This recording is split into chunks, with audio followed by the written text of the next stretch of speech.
Bonjour à toutes et à tous et bienvenue sur Formations Online. Aujourd'hui, on s'attaque à un sujet qui est vraiment le pilier de votre futur métier en NDRC, savoir identifier sa clientèle. On va décortiquer ensemble, étape par étape, comment maîtriser cette compétence qui est juste essentielle pour réussir. Alors, c'est la grande question, n'est-ce pas? Comment on fait pour se démarquer, pour trouver les bonnes personnes dans un marché où tout le monde se bouscule? Eh bien la réponse, elle tient en deux mots, le ciblage de clientèle. Et c'est justement par là qu'on va commencer. Ok, mais avant de se jeter dans le comment faire, il y a une question encore plus importante. Pourquoi? Pourquoi est-ce que c'est si fondamental de cibler? Tout simplement parce que sans un bon ciblage, même la meilleure stratégie commerciale du monde risque de ne mener nulle part. En fait, le ciblage, c'est l'art d'appliquer la fameuse règle des 3 B. Envoyer le bon message, à la bonne personne et au bon moment. Imaginez un peu, essayez de vendre des doudounes en plein mois d'août à des gens qui vivent sur la Côte d'Azur. C'est absurde, on est d'accord. Eh bien, le ciblage, ça sert précisément à éviter ça.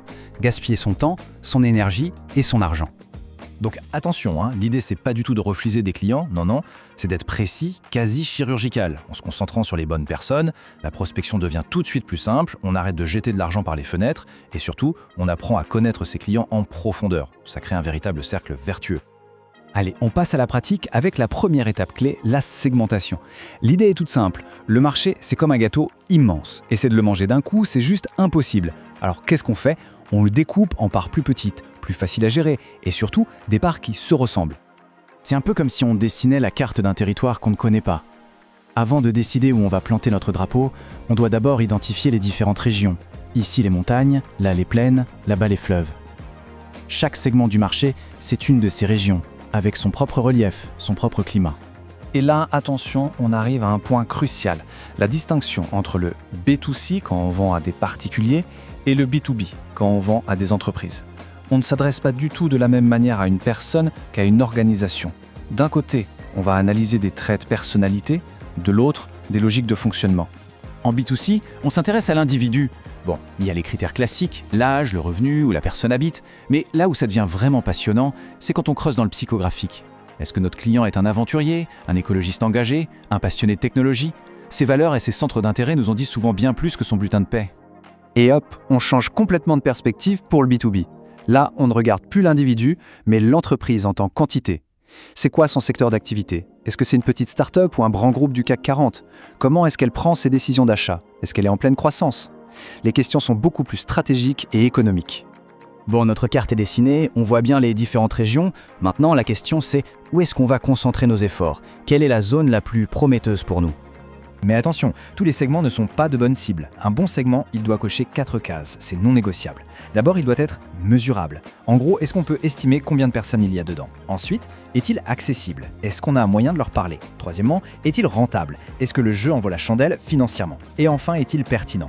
Est-ce que ça colle avec qui on est en tant qu'entreprise? Si une seule de ces cases n'est pas cochée, il vaut mieux passer son chemin. Une fois la cible choisie, il faut décider de l'angle d'attaque.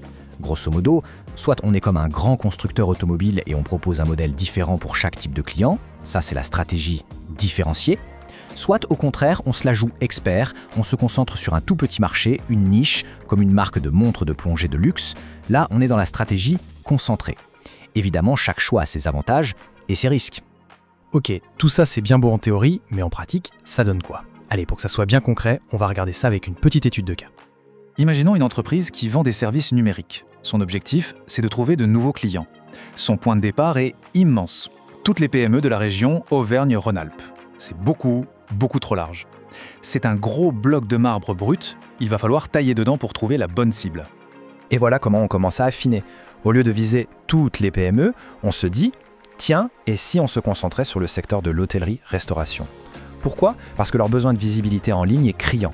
On voit bien ici l'application directe des critères B2B qu'on a vus, le secteur d'activité, la taille et surtout un besoin métier bien identifié.